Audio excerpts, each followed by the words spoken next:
once again welcome to all of you on my YouTube channel। तो आज हम civics का चैप्टर 5 और the last chapter of civics outcomes of democracy discuss करने वाले हैं।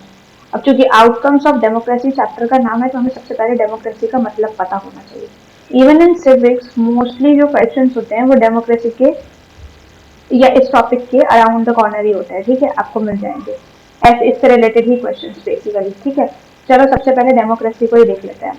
तो डेमोक्रेसी का क्या मतलब है? It is a form of government in which the rulers are elected by the people. जो रूलर है वो कौन इलेक्ट कर रहा है? पीपल इलेक्ट कर रहा है, यानी कि पीपल अपने आप को कंसर्न में रखते हुए अपने ग्रोथ, अपने डेवलपमेंट है ना, अपनी सिक्योरिटी है ना, अपनी फूड सिक्योरिटी और बाकी, ठीक है, और नेशनल सिक्योरिटी को ध्यान में रखते हुए एक ऐसा रिप्रेजेंटेटिव चुनेगा जो कि उसे ये सब दे पाए, है ना, जो इसके सारे ये सारे कंसर्न्स को फुलफिल कर पाए। ठीक है, इसका क्या सिंपली मतलब हुआ? Rule by the people. ठीक है, यानी कि पीपल का रूल है। Okay, now principles of democracy. Regular elections first principle. Election regular क्यों होना चाहिए? ताकि प्रॉपर हो सके रिप्रेजेंटेशन। अब मानो कि कोई गवर्नमेंट ऐसी है जो कि अच्छे से काम नहीं करे, आपने जब चूज किया था उसने बहुत सारे प्रोमिस किए थे कि वो ऐसे काम करेगी, ऐसे काम करेगी, ऐसे काम, फिर उसने वैसे वो नहीं परफॉर्म किया। तो अगर रेगुलर इलेक्शन होंगे नहीं, एक ही बार हो गया या फिर 10 years में एक बार हो गया, तो अब आपको क्या, आपने तो देख लिया कि उसका काम तो अच्छे से हो नहीं रहा और 10 साल तक वो वही करे जाएगी? नहीं। तो उसके लिए क्या है कि रेगुलर इंटरवल में इलेक्शंस होते होते रहने चाहिए ताकि प्रॉपर रिप्रेजेंटेशन हो सके हर किसी बंदे का ना। Open public debate. अब जितनी भी मेजर पॉलिसीज और लॉज हैं वो पब्लिक डिस्कशन का पार्ट होनी चाहिए। ऐसे नहीं है कि गवर्नमेंट जो है वो इनसेन होकर सारे रूल्स और रेगुलेशंस को बनाए चली जा रही है और पब्लिक को उसका उसमें कोई रोल ही नहीं है। ठीक है, पब्लिक से कुछ पूछा ही नहीं जा रहा है ना, उसकी सेटिस्फैक्शन के हिसाब से कुछ किया ही नहीं जा रहा है ना, उसकी नीड्स के अकॉर्डिंग कुछ परफॉर्मिंग ही नहीं हो रही है। ठीक है, अब आता है इन्फॉर्मेशन डिसेमिनेशन। अब right to access information. Information government policies और एक्शन के की जो इन्फॉर्मेशन है वो आपका, वो नॉर्मल सिटीजन का जानना वो उसका हक है, वो उसका राइट है। ठीक है, जैसे कि राइट टू इन्फॉर्मेशन है। राइट टू इन्फॉर्मेशन हमें यही राइट देता है कि पब्लिक मीटिंग या गवर्नमेंट पॉलिसीज या गवर्नमेंट के जो भी एक्शंस हैं या जो भी वो रूल्स फ्रेम कर रही है या जो भी वो स्कीम्स ला रही है उसकी इन्फॉर्मेशन आप उनके पोर्टल से जाकर ले सकते हो। ठीक है, ये गवर्नमेंट आपको राइट देती है और डेमोक्रेसी में होने का सबसे बेटर यही फायदा है कि आप गवर्नमेंट इतनी ट्रांसपेरेंसी मेंटेन कर सकते हो कि आपको इवन दो सारे पॉलिसीज रूल्स के सभी चीजों की इन्फॉर्मेशन को आप एक्सेस कर सकते हो। और अगर आप वो ये चीज नहीं देते हैं तो even though you can file a suit, आप कर भी सकते हो कि चलो आप केस ही कर दो कि गवर्नमेंट ने मुझे ये नहीं किया। और हुए भी हैं इंडिया के अंदर कि गवर्नमेंट के अगेंस्ट केसेस हुए हैं कि गवर्नमेंट ने ये नहीं, जैसे कि राइट टू प्राइवेसी वाला एक्ट था, तो राइट टू प्राइवेसी वाला लॉ था, तो उसके अगेंस्ट कितने सारे केसेस हुए हैं, है ना, और वो गवर्नमेंट के अगेंस्ट ही है।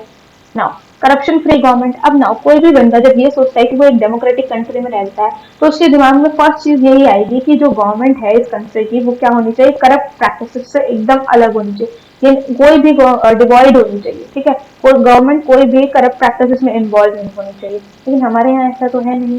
पर ठीक है ना, तो ये डेमोक्रेसी के अंदर होना चाहिए।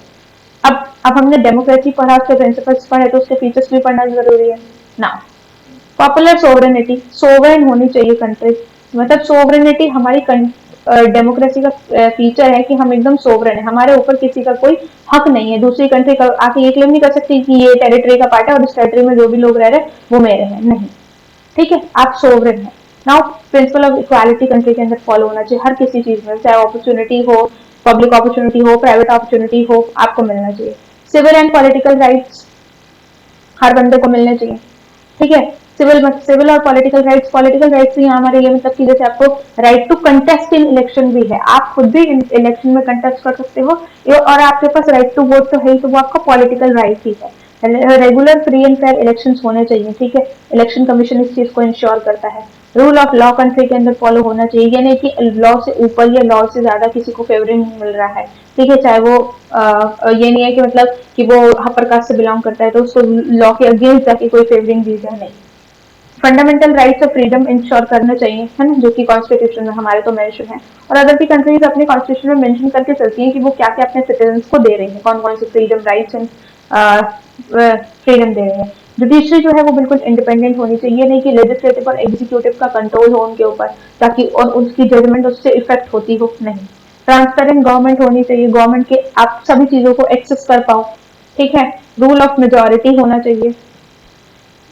ठीक है, रूल ऑफ मेजोरिटी होनी चाहिए, मेजोरिटी जो भी है मेजोरिटी में उनका रूल होना चाहिए। ये नहीं कि कोई भी आपसी मतभेद की वजह से, या ऐसा नहीं होना चाहिए कि पार्शियल वे में फैसला सुनाया जाए या पार्शियल वे में किसी की गवर्नमेंट को खड़ा कर दिया जाए, नहीं।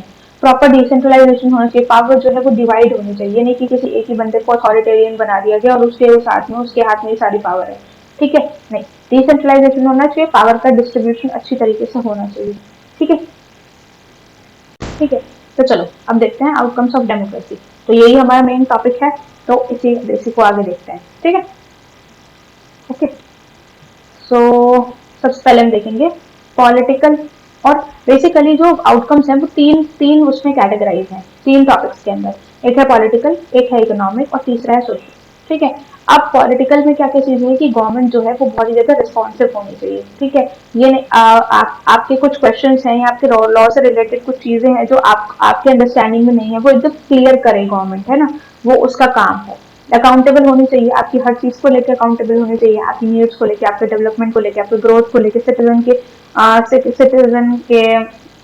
सिटीजन के लिए कोई एड है उसको लेकर, तो उसके लिए अकाउंटेबल कौन है, गवर्नमेंट अकाउंटेबल है। लेजिटिमेट गवर्नमेंट होनी चाहिए, ठीक है। लेजिटिमेट का क्या मतलब है कि गवर्नमेंट जो है वो, ठीक है, तो गवर्नमेंट जो है वो लेजिटिमेट तरीके से बनी होनी चाहिए। लेजिटिमेट तरीका क्या होता है, एकदम सही रूल कानून को फॉलो करते हुए, ये नहीं कि किसी भी वैध या फिर अनफेयर तरीके से वो गवर्नमेंट अपने आप को फॉर्म कर रही है, नहीं, ऐसा नहीं होना चाहिए।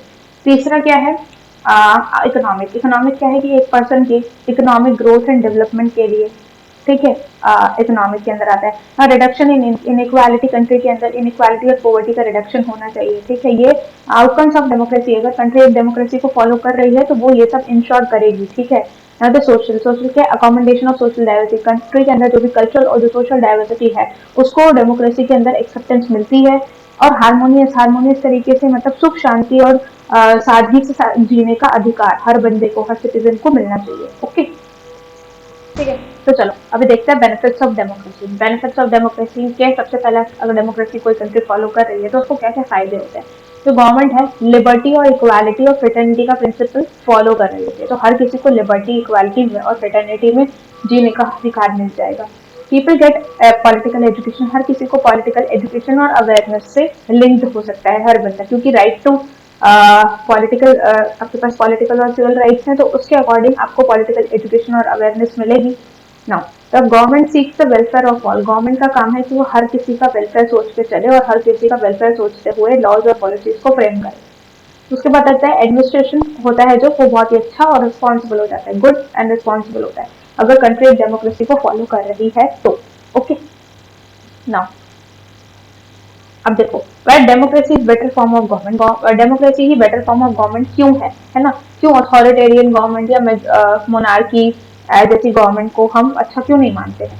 अब इसका आंसर ये है क्योंकि डेमोक्रेसी प्रमोट करता है प्रिंसिपल ऑफ इक्वालिटी को, और जहां जिस भी कंट्री में इक्वालिटी होगी तो आप खुद ही सोच सकते हो कि हर बंदा अगर ये फील करेगा कि वो कंट्री की इंक्लूसिविटी का पार्ट है तो वो कितने अच्छे से डेवलप और ग्रोथ उसकी हो पाएगी, ठीक है।